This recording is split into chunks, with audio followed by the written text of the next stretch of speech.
Good evening, or good afternoon, actually. I'm already getting ahead. Hi, everyone. Happy Saturday. My name is Ivan Salinas, Programs Manager here at Beyond Baroque. Thank you all for being here in this afternoon of book launch. I'll be the host for this afternoon's reading. I want to start by acknowledging our presence in Tongva land. We stand in solidarity with indigenous communities who have endured colonialism and displacement. We stand against genocide and are committed to provide a space for artists and communities of indigenous descent, as they are the original stewards of this land. This arts organization was founded in 1968 by George Shirley Smith, which began as an experimental literary magazine and evolved into the interdisciplinary space it is today. This building is even more historical than that. It's a 100 and plus years old building that functioned first as the original Venice City Hall till 1977, 79 or so.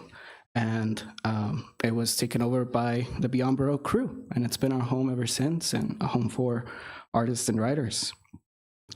You can learn more about the venue itself, which is now 57 years old, in our website, beyondbaroque.org. And to keep up with our upcoming events, I encourage everyone to sign up to our newsletter. We have a form right outside, and you can inquire about it with our wonderful bookstore assistant, Genesis Perez. We also have a new gallery exhibition in the space that is an ekphrastic show by Ansel Crute. 26 words, 26 images in alphabetical order. You see some of the exhibition right on the other side of this wall, but also upstairs, you have the rest of the gallery show in the Mike Kelly Gallery. We also continue to offer free Monday night and Wednesday night workshops focusing on developing participants' fiction and poetry writing. For anyone interested in joining, please, you can talk to me or Genesis at the bookstore if you'd like to sign up. And for those of you who are members or just became one, we'd really like to thank you all. The arts in general is in a thin line when it comes to funding, and your support really helps us to continue the space open, keep it thriving, continue supporting our authors and all the network of artistry that we build in this community. So really want to thank you all. And you can become a member at the supporter level. Starts at $75, $60 for seniors or students. And you get some perks. We actually have some books that come with that and other perks. Right now we are promoting The Writing Life, 55 years at Beyond Baroque. There's memories in this book by almost all of our features this afternoon, and I'm sure they can talk a little bit more about that, and I'm sure they'd love to sign it too. And we also have our latest published book by Beyond Baroque Books, Song Again by Peter J. Harris, a poet from Altadena.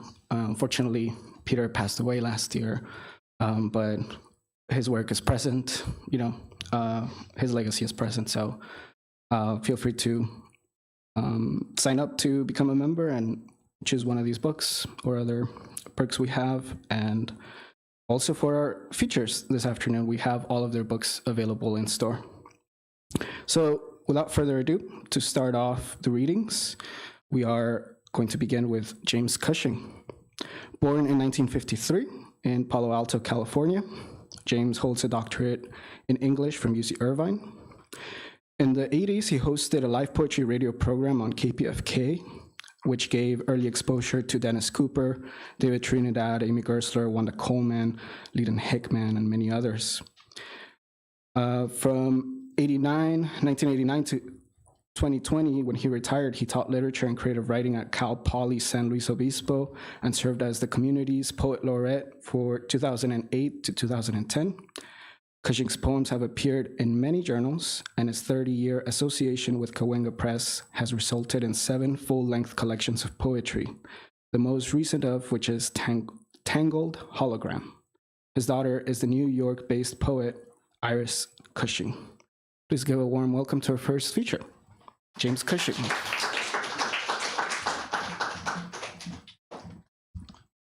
Thank you so much. It's wonderful to be back here at Beyond Baroque.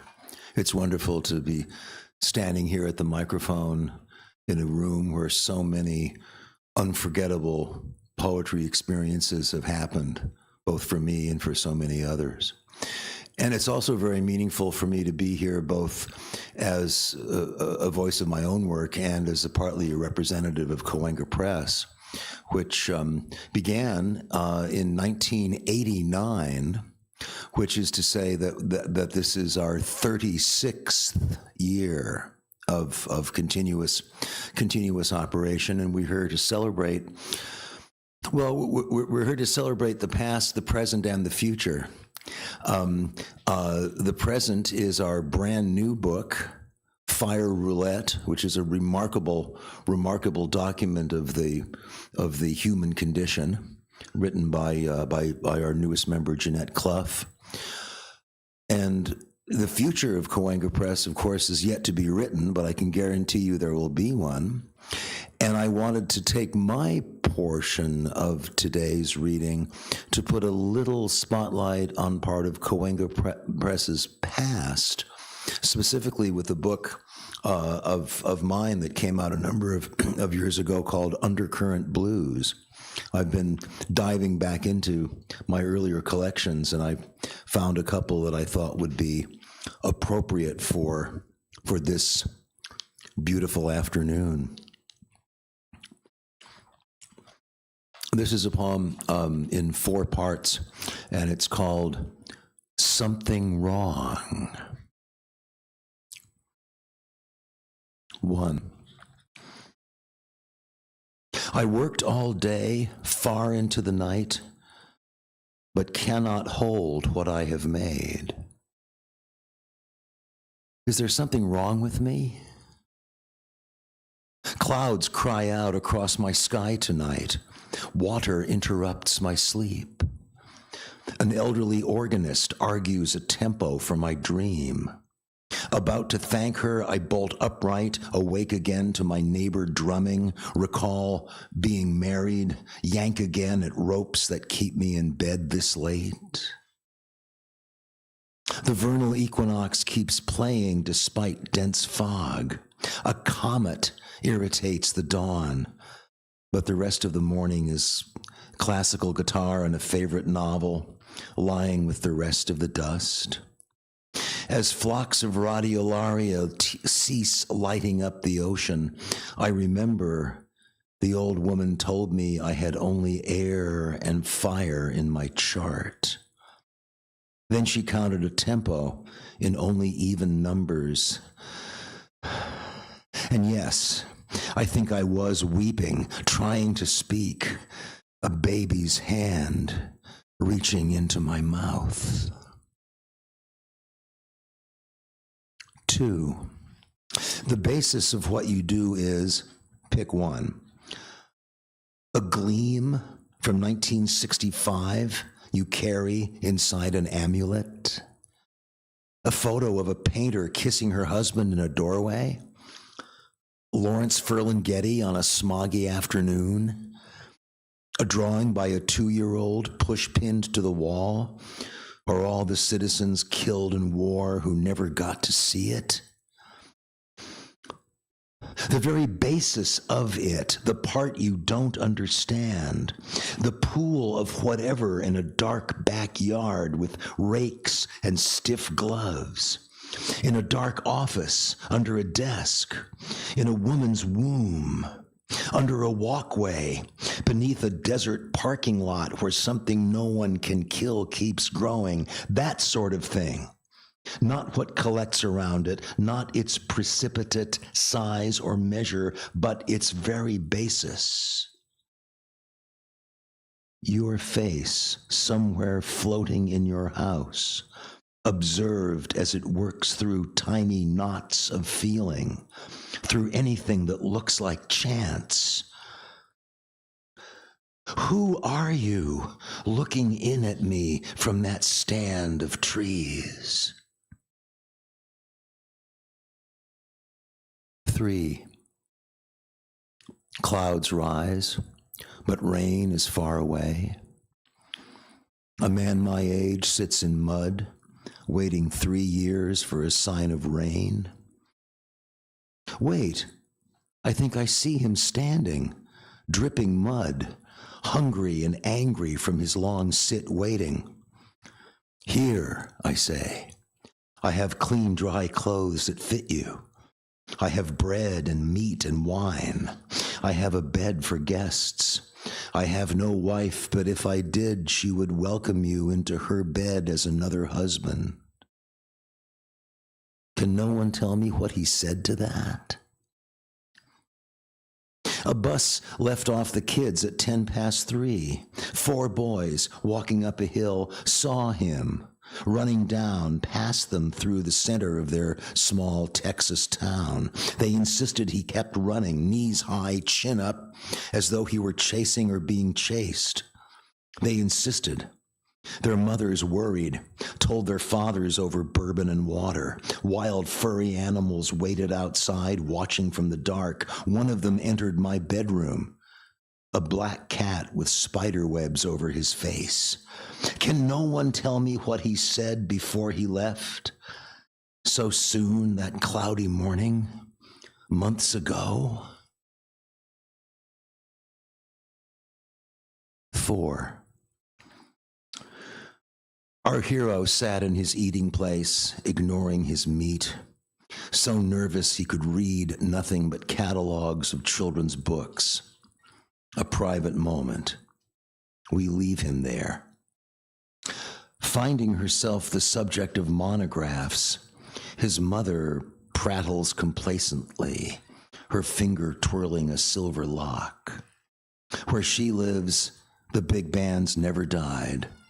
By Easter, police will have removed all her carefully stacked slices of dry toast, her pacifiers in all colors, her pillory.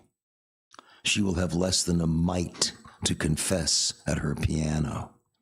Still, her search has ended. Her hands cradle 12 separate rooks, one for each hour she grieved for her son. In her lap lies a catalog of light and heavy words.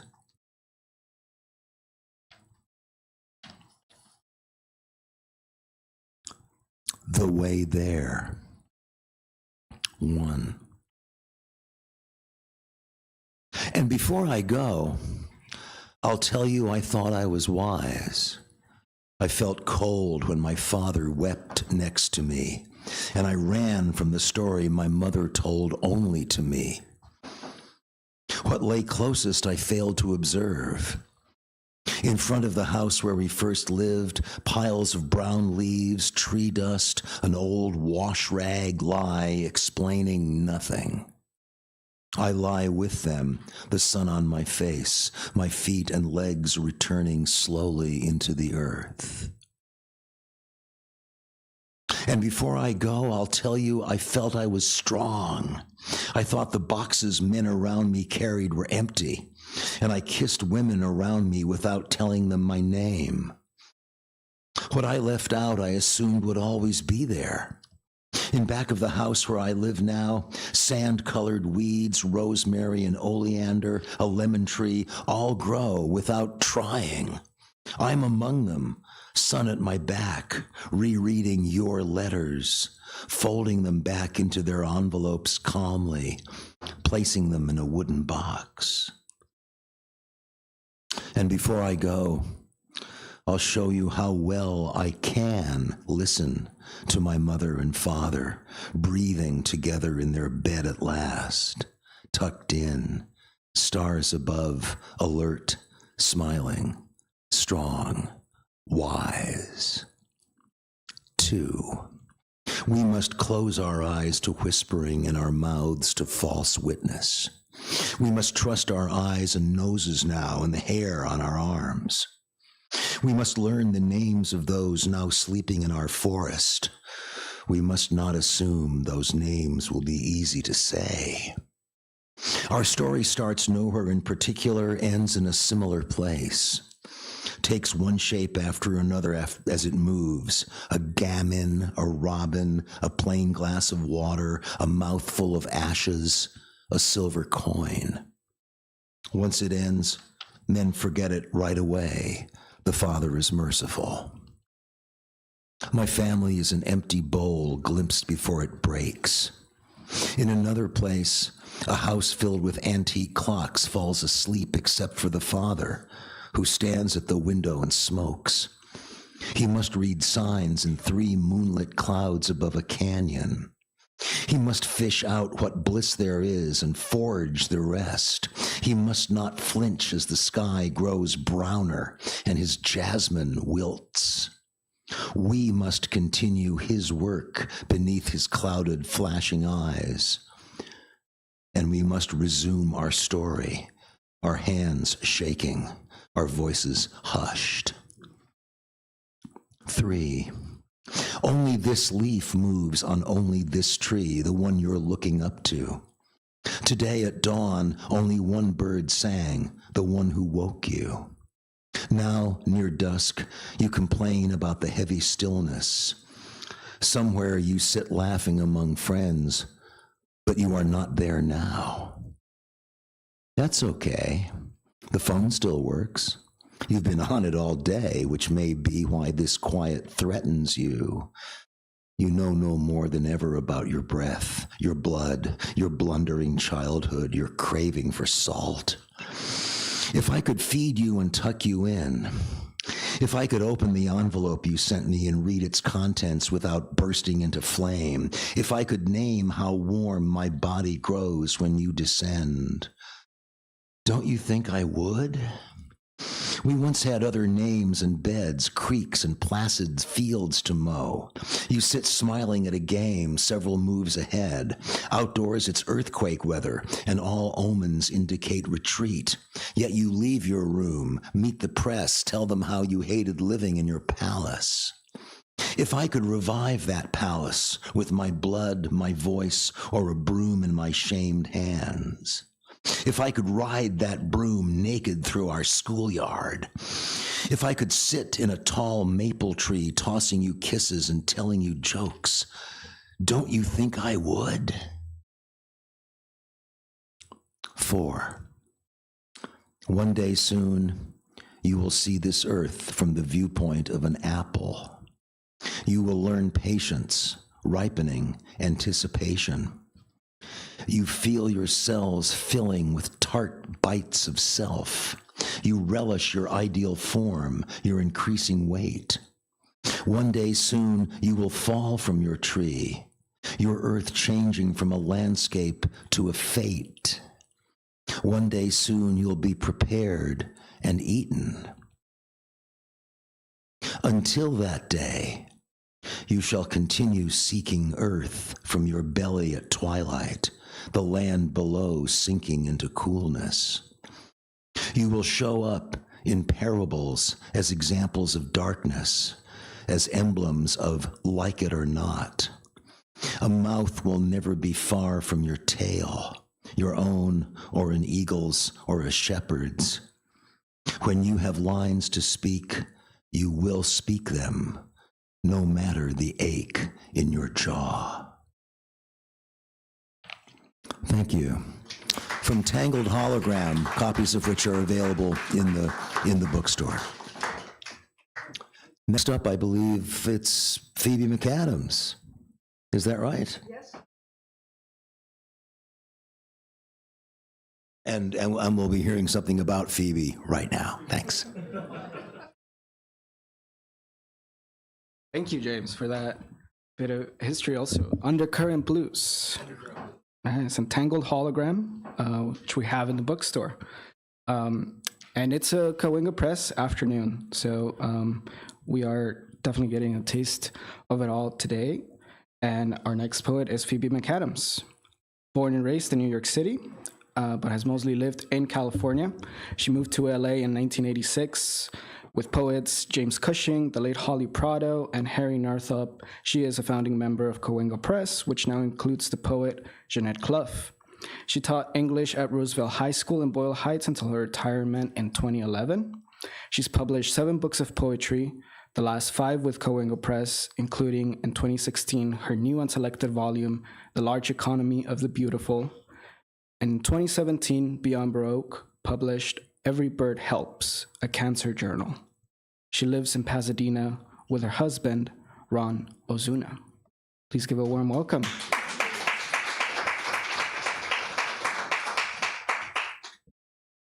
Thank you. Yeah, sounds good. First of all, many thanks to Beyond Baroque and to Quentin, Jimmy, and the rest of the crew for hosting us. Beyond Baroque is the spiritual home of the literary community of LA.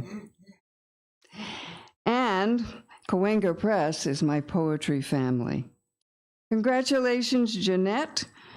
Your book is our 29th book. So I'm going to start with a couple of poems, since this is Cahuenga Press, from The Large Economy of the Beautiful, which is my selected book.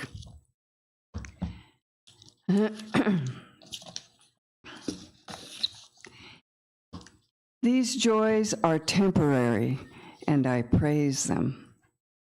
Over 100 degrees today, yesterday 106, when I didn't go to hear Dana Gioia at Vroman's, having read his poems online. New formalism. Who would do that? Tie yourself up in old rhythms, smother the exuberance that Walt won for us. Today, I contemplated pictures at Avenue 50 Studio, brave images of violence in Mexico, where artists who talk about killings are punished by death. We are fortunate to walk these streets in any meter we choose, and then come home to turkey salad, jumbo artichokes, heirloom tomatoes, frozen blueberry yogurt. At the library, someone is recovering from being hit by a car and is blessing the Lord. Across the street, the poet writes furiously while I nap over a book. Once upon a time, there were 3 young girls. One fled along the rooftops of Manhattan. One walked the roads in Woodstock, New York. One tries every day to be worthy of poems that arrive in sweatshirts of long-legged girls or in the enormous roots of the sycamore. The trees say, green, more green. The knees say, bind me, hold me in place. The heart says, more words. And this one, I'm very grateful to Terrence Winch, who picked this. He does the Best American Poetry and Pick of the Week, and he chose this on October 6, 2024. Autobiography with Fingers, for John Wieners. I dream of a fist, undelineated lumps pushing out to form fingers. On my 11 p.m. walk, mockingbird, skunk, possum, coyote hold the struggle for form. And the fist emerges in the bleak early morning. I wash towels, make beds. Poetry asserts itself humbly, formed me out of madness when I was young and knew only magic watching a tree turn orange at the boarding school in upstate New York, or reading fairy tales alone in a top-floor bedroom. At my grandmother's house, I sat on a bench-shaped rock. I felt rescued by her large stone rabbits, and by John Wieners, who came to our house in Buffalo and talked to ghosts while he drank creme de menthe in our dining room. I pray for an answer to a neighbor's green plastic grass, slim stars overhead, raccoons slipping along the shadows, possum moving up the driveway. I woke up and my father was on his way to the hospital, sweet, deranged man, born too early for the medicines that could have saved him. My sister sat alone in a rocking chair for years, fierce guardian of the good in her halfway house in Woodstock, New York. She came to me in a dream, thick black hair and Old Testament robes, with a helpful message from Saint Joseph, patron saint of good death. Today, a neighbor sits crying at the end of a driveway. His much-loved cat of 15 years lies dead in a box at his feet. I search for clarity among the cucumber leaves, long for grammatical order. But loss is the order that comes, and these are the fingers forming.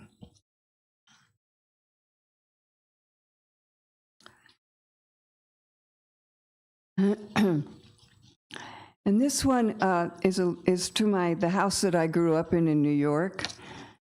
Every bone had a body, for 121 East 95th Street. We are cared for by an eternal waiting on these hot days, and by words, the twist of memory. Safe in our sidewalk squares, I played handball with my pink Spalding against the building on 95th Street. We turned left on the corner of Park and walked to the sophisticated apartment with the black and white floor tiles where my friend Billy Bivens committed suicide. Begin with steps and a box of bones. Our boarder, a medical student, memorized them and pushed me downstairs one night. By accident, she said. On the street, the children gathered with dirt on their knees and memories of crisis. We looked through lighted windows at what we should not see. I remember footsteps on the roof when my sister climbed the ladder with her friends and our neighbors called the cops. Every bedroom had a sink. Every window had a story I did not want to know.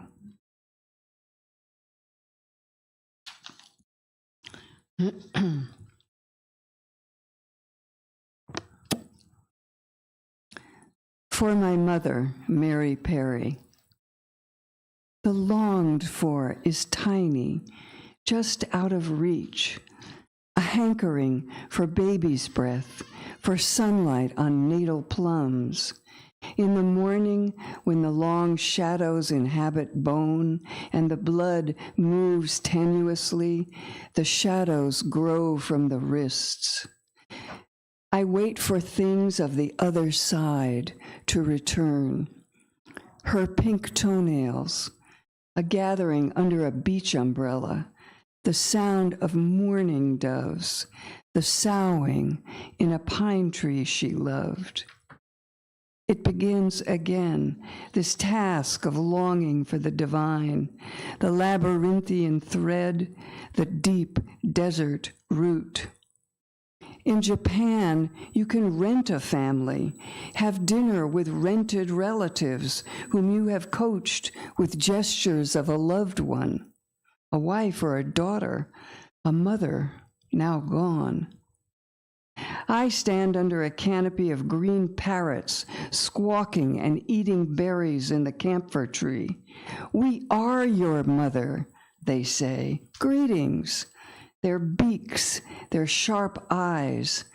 I use the parrot-handled cups she gave me. It is a job, my job, this hankering for the divine.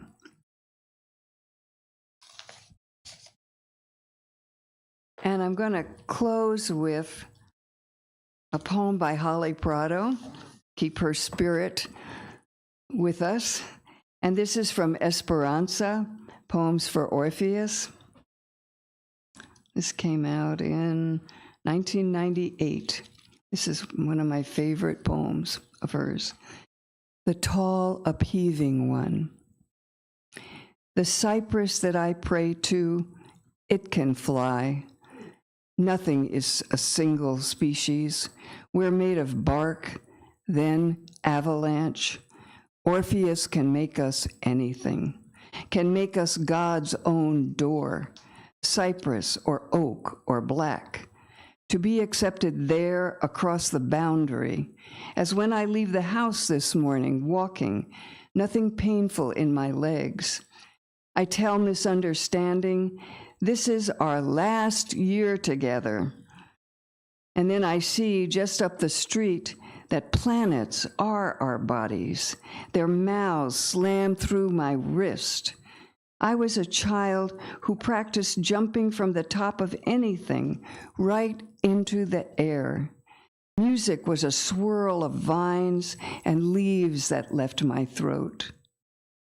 I'm calling, and I'm waiting, and I'm called to.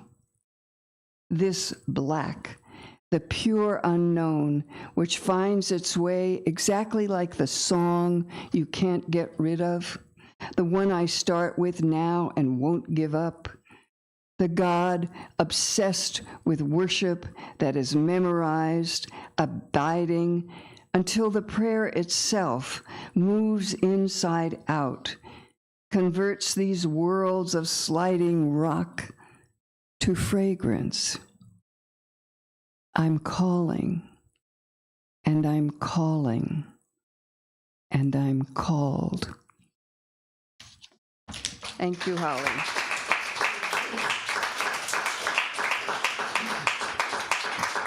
And next up is here. Okay. Thank you. Thank you so much, Phoebe. Our next poet is the one and only Harry Northup. Harry has had 12 books of poetry published, the latest being Love Poem to MPTF. He received his BA in English from Cal State Northridge, also where I went to, just graduated during the pandemic. Just great time, where he studied verse with Anne Stanford. Northup made a living as an actor for 34 years, acting in 37 films, including Mean Streets, Taxi Driver, The Silence of the Lambs, and a few others. He lives in the motion picture Country Home. Harry produces and hosts a weekly 1-hour poetry show on Zoom. Harry's Poetry Hour, Creative Chaos. Please welcome Harry Northup.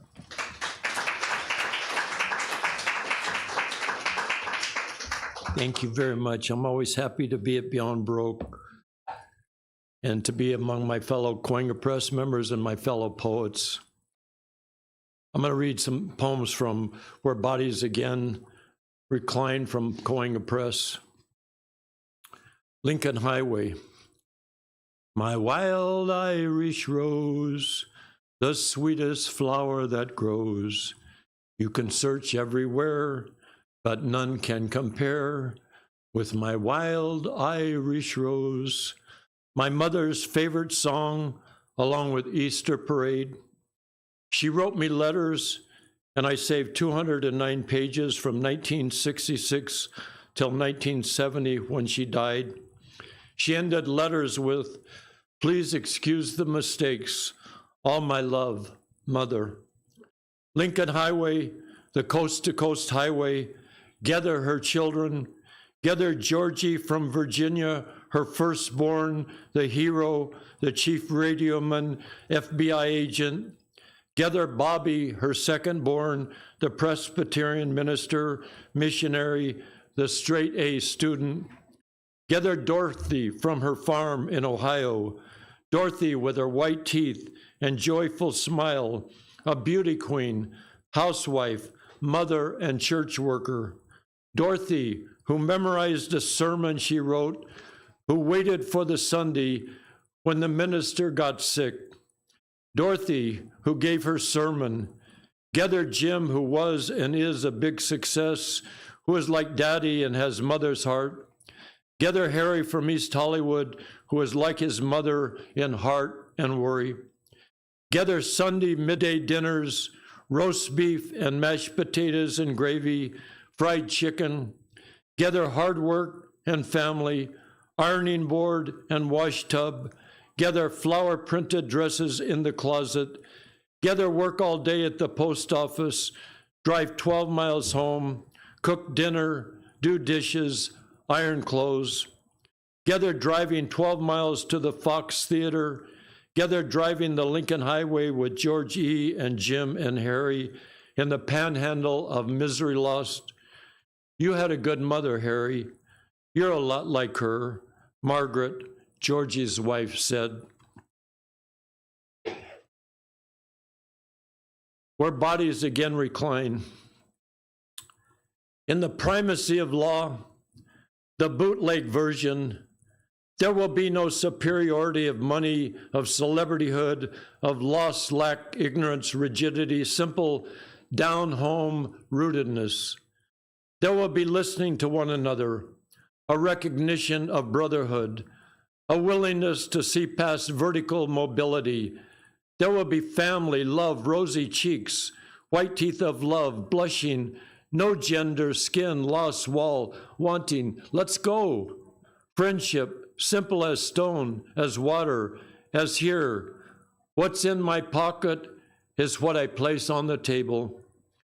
Where the visiting team is a home team, where the son treats his brother like his mother treated him, where glorious is not vanity, where brother does not fly past brother to go to another land, where competition actually has a heart of compassion, where the airport is not a home, but a place to go inward from, where bareness, simplicity, honesty are virtues, where godness, Godhead, bone, skin, heart bend into wind, into Rockies, golden wheat, doors open, not only in small town daytime, but nighttime of dark souls, of all lostness, all humility, simply crisp night air, simply round moon, no fires, tall palm trees, quiet jubilees, quiet families eating dinner. Be still, in the quiet wind after the burning.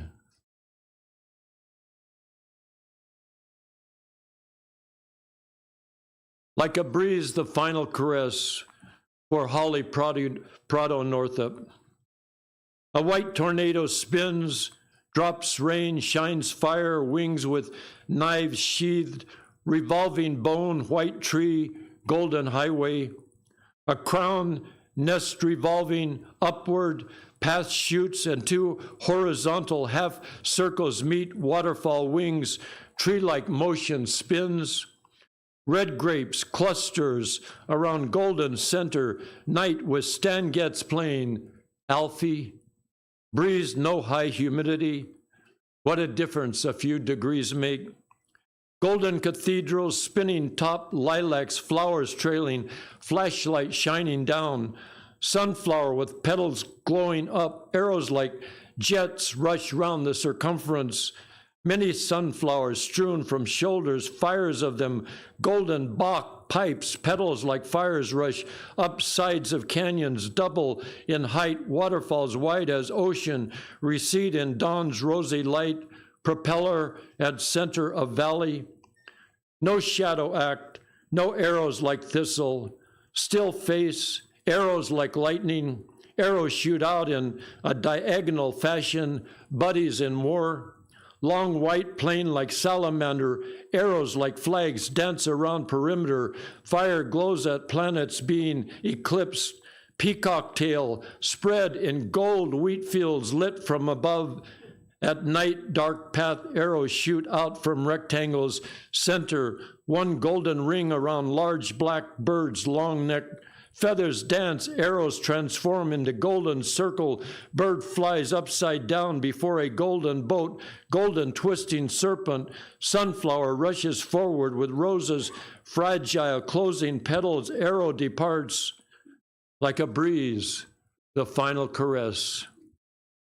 And my last poem is a poem about my dad. We're blessed to be here. We're blessed to celebrate Jeanette's radiant Fire Roulette. Two white upside down falling. My dad was a shining light who drove the long stretches of blacktop roads in western Nebraska. My dad was a fire on a hill who saw a cross in darkest dark.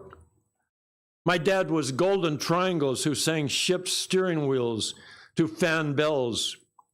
My dad sprang, tied red ribbons around green memories, rolled long papers into pins at ends of lanes. My dad wore baskets and wreaths, a red light zigzag across his weary shoulders. My dad was golden leaves, stopped, saluted the raising and lowering of the flag. My dad was just a golden leaf, with many small dogs in the rush of the changing sky. My dad was a black tornado with light blue chandeliers atop. My dad was a golden circle, rings with width at wheatfield edges. My dad was a camera and a winding road and an open hand. My dad was a saintly figure, golden as the chandelier's red steps. My dad was a fallen column, yellow candle burning. My dad was the fire of the sun, flower petals. Thank you very much.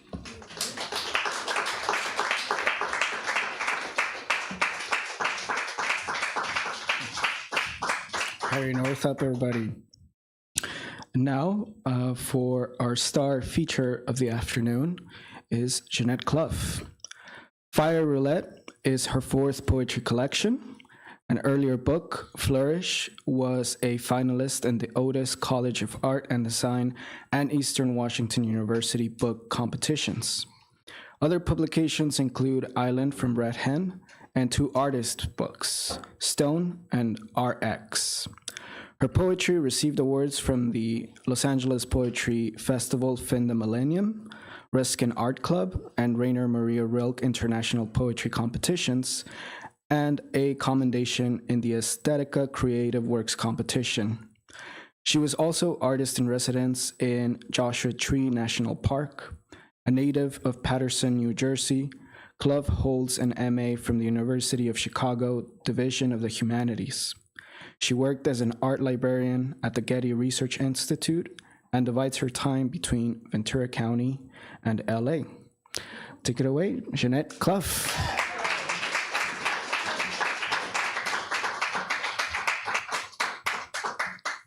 Oh, could I have such more wonderful poets to be working with than the three that we've just heard of? And thank you so much, Beyond Baroque, for continuing to do what you've done since 1972 up until this day. And of course, thank you everyone for spending your Saturday afternoon listening to poetry. I'm going to read some poems from this little book called Fire Roulette. Limits. She does not cut her hair. She does not wear a hat in the sun. She eats too many cookies. She experiments with cooking rare beef. She sets her alarm at 7 in case she sleeps past 5. She dusts quarterly. She refuses to converse by pantomime. She hates Punch and Judy puppet shows. She likes orange marigolds and late Renaissance secular madrigals sung a cappella.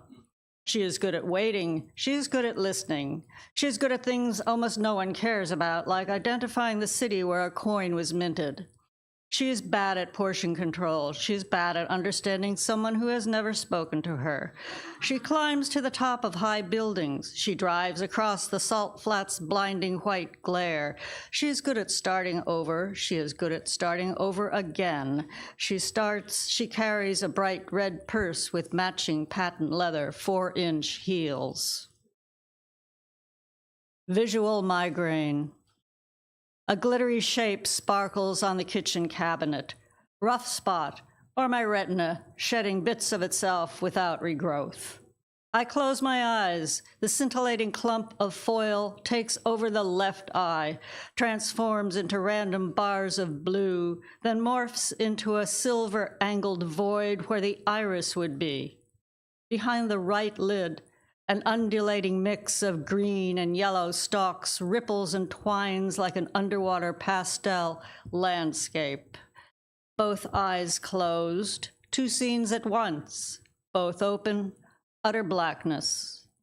I'm abruptly, inexplicably blind, and this is all I'll ever see, an amalgam of colored shapes whose motion only stops when my eyes open to an inky shade pulled over the world.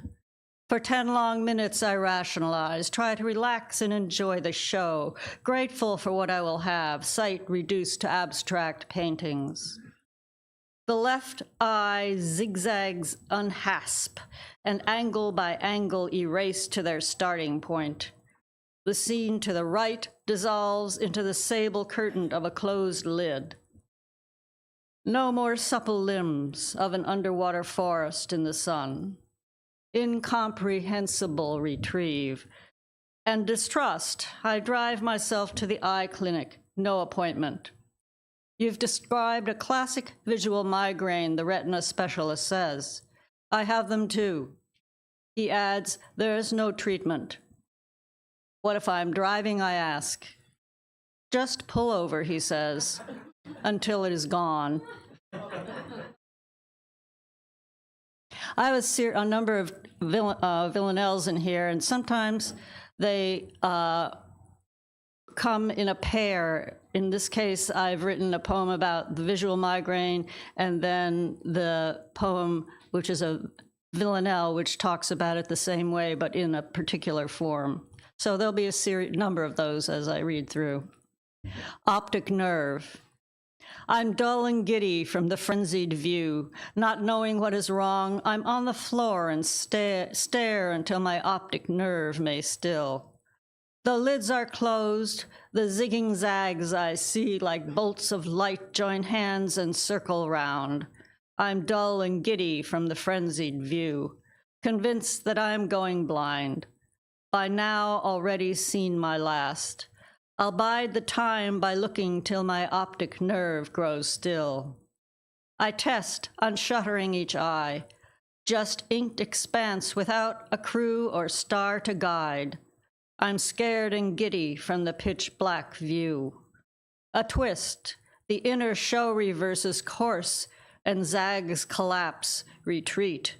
My sight returns. From certainty, my optic nerve will crash to miracle. The doc explains, not serious, no treatment yet. I have them too. I'm dull and giddy from the welcome view. I'll see until my optic nerve grows still. Okay. Fire Roulette. Roulette is played by trigger-happy wind that carries sparks to desiccated fuel. A flaming skull of fire launches ash.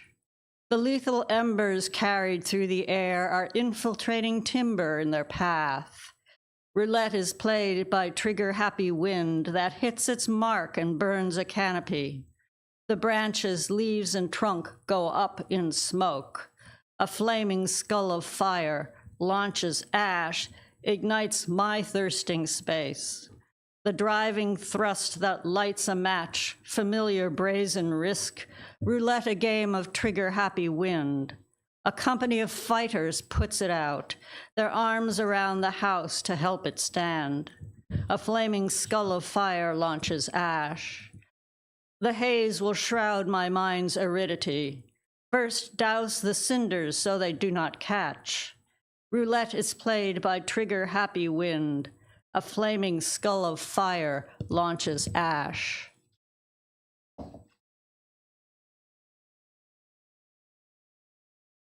Starling outward flight. I doze the days and doze the nights undone, much fretting in between and surfacing before the journey's through. I stray quite far, initiate, revivify, regroup, then wakened by the frequent dream, again I doze the days and doze the night undone. My copper canisters have nothing stored inside. The birds of paradise bloom gray. Before the journey's through, I stray quite far for sugar, flour, coffee, tea, and spice that may beguile. My starling outward flight undone, I doze the days and doze the night in maps of sleep, find bits of truth to make scenarios I want that cannot be. Before the journey's through, I stray too far. Not sunny, even dim. I do not want to rouse. I recognize I've been the dupe. Undone, I doze the days and doze the night. Before the journey's through, I stray quite far.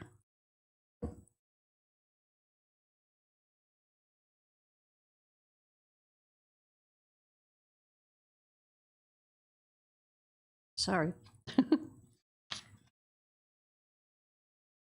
Drift dive. I exist in a narrow current that hugs a submerged cliff. And beyond is deep blue, so unspeakably exquisite, it makes me want to breathe water. The drop-off cresting overhead is an underwater waterfall that would pull me away and drive me down into a rush, sure as force and gravity. I don't weigh much. My body thinks, turns around, and swims directly into the current, face to face with another diver, slowed but still held by the oceanic stream, bumping the barnacled rock, glancing over my shoulder to be sure I am aligned with this string of divers. Some of them know what I am doing and keep an eye on me. Uncertain anyone would leave the reef wall to rescue me if I drift away, an undersea spacewalk gone wrong. So I work to stay with them, and with my small bulk resist the abyss. Our air supply drops as planned.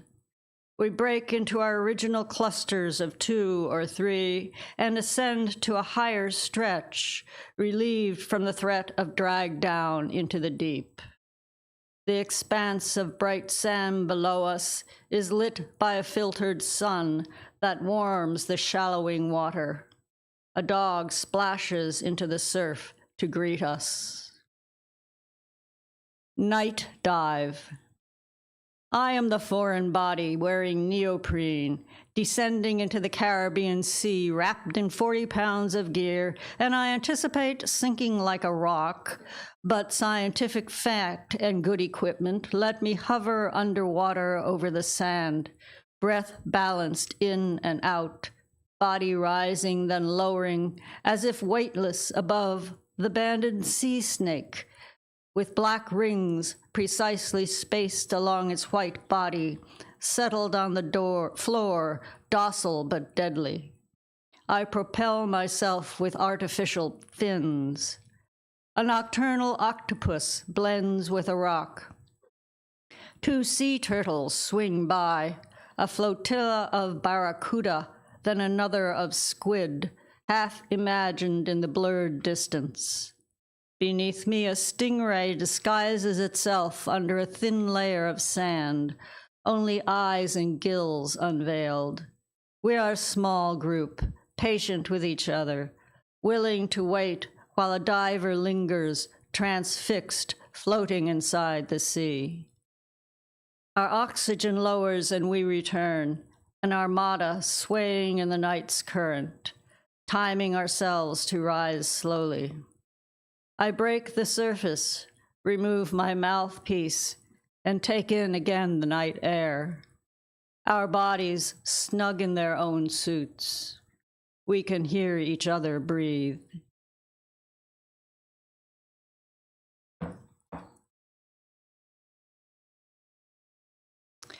Riddle of Thorns. On the way out, I take a sliver from the neighbor's sprawl of jasmine, surprised by thorns near the berry I reach for and jerk back. This afternoon unwinds from side streets into a spray of interstates and paved corridors, rimmed by car lots, diploma mill colleges, off-ramps named for fruit, RV graveyards, graffiti, and chicken coops. The metropolis thins house by house, giving way to the Mojave's lobby, flecked with scrub and spiky Joshua trees. In the rest stop gift shop are more wound-pricked scenes. 3 desert-themed quilts. Of bighorn sheep, a sprawling orange-bladed propeller sunset, and a diamond back looped around itself in a heap of lavender half-light, all of them meticulously needled. When the shop closes for the night, the quilted sheep navigate the cliffside with pincer hooves, counterbalancing their bulk, delicate as a roost of monarchs. The turmeric sun swabs the canyon blood red, and the serpent withdraws into a thicket of cat's claw and cholla, fangs folded up against its palate, the dorsal jeweled scales and open necklace trailing off the asphalt, away from my spinning tires.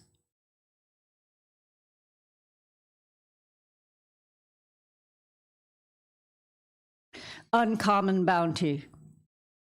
The sky has been turning shades of slate for several miles, with us driving under its lowering tent. An abrupt downpour cuts rivulets into the hard-tack ground. We are surprised rain survives its descent through the parched air without evaporating, to drop needles on the unflinching windshield that flicks them aside and with wipers. It flicks them aside with wipers and speed. The other surprise is this rainbow over saltbrush and stubble, the end of its spectrum arc pacing the car as if to grant an indulgence, or simply to mark a gift of water in the dry place through which we pass. Freshening. Unlikely, though not impossible. to wake up by reason of anticipation. Say instead, I woke from gustiness, mortal and restored by the first cross breeze after torpid heat and damp chills, every cloth undone. The cat, supple as curtains, slips among the floor-length sheets. Slips among the floor-length shears, the room refreshing, become unstale, whisked, the rooftop antenna shifting one direction, then another in the few hours before dawn. Incognito. A cab parked at the curb. Driver nowhere to be seen, like the spokes inside an uncut lemon, like the absence of neutral. I'm going to start that over. A cab parked at the curb, driver nowhere to be seen, like the spokes inside an uncut lemon, like absence, neutral as the beige ruin of a suburban tract house. Interconnected malls occupy multiple city blocks, 4 levels above and 2 below. I want to find the Joie de Vivre motel, where every night the contents of cabinets rearrange, where 100 Darwinian finches trill the same cadence at different speeds, where doors fly open like uncorked champagne, tilt like orange and azure bird of paradise beaks, where we live incognito, abundantly, and at home. Tremble. Amorous, the caving in, lustrous as her hair, dazzling his eyes forward from a scene that dissolves to round flowers overhanging the patio where she chooses to sit, taking him beyond where he usually goes, and so she does, believing the flowering pinkness overhead might be, in fact, her body. My last poem is called A Story About Pianos. A sea of asphalt is marked with 88 parking spaces. In each space is a player piano. The pianos start automatically, but never together or with the same music.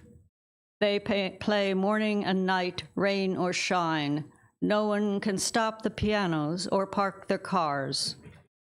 A fleet of bulldozers pushes the pianos together and drives over them until they stop playing. The pianos go elsewhere. The pianos string their 7 octaves 88 times across a field. Each speck of the field has a sound to play. Samba, hip-hop, jitterbug, waltzes, quadrilles, hula, clogging, and crumping composed from downpours, staccato hail, arpeggios of thunder, and the silence of lightning. The lovelorn sigh of ladybugs, a basso profundo chorus of roots, cricket's fluty trill, the squeak of sprouting seeds, moth dust, broken quail eggs, a ring of standing stones, loose feathers, tufts of fur, all of it played together, dawn to dawn. The field is plowed over, sold in sod chunks, or mowed, and soon can make almost no sound at all. The pianos go elsewhere. In the open sea, the pianos continually change direction. The upright player pianos crest a swell. Their piano wire splits into currents, and the keys become foam. A dozen baby grands crash against a massive rock, and the harp inside enters the throat of the sea. The sea breaks and heals, then breaks again. The pianos play constantly. There's nothing that stops them.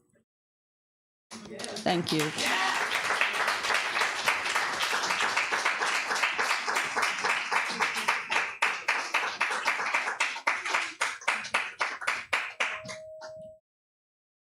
Thank you so much. Round of applause for all our features this afternoon. To Cahuenga Press, Presente. And thank you all. Thank you to our tech director as well, Eric Alberg, for running the sound, the live stream. For those watching online, hello. Thank you all for tuning in. And it's also going to be recorded, so you can watch it anytime on our YouTube channel. We have books available. I'm sure our authors will love to sign them, sign their new copies. And congrats once again on Fire Roulette. And we also have reception outside, so please stick around. And it'd be great to get a group picture with all the poets. Thank you all.